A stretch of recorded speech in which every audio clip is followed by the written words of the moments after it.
చపాతీల్లోకి మీరు ఎప్పుడైనా గోధుమ పిండితో ఇలా కర్రీ చేసుకున్నారా? ఇంట్లో శనగపిండి లేనప్పుడు గోధుమ పిండితో ఇలా ఒకసారి ట్రై చేయండి. ఈ కర్రీ అయితే సూపర్గా ఉంటుంది. ఎలా చేయాలో చూపిస్తాను, వచ్చేయండి.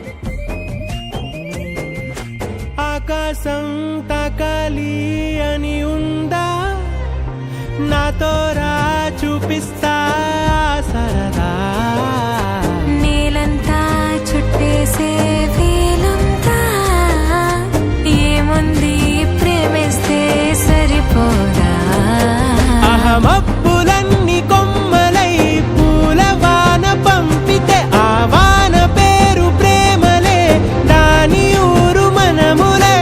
ఏ మనసుని ఏ మడగకు ఏ రుజువునియో అంతే. కథలెన్నో చెప్పారు, కవితల్ని రాశారు, కాలాలు దాటారు, యుద్ధాలు చేశారు ప్రేమలో. లవ్ చేసిన అమ్మాయిని సముద్రం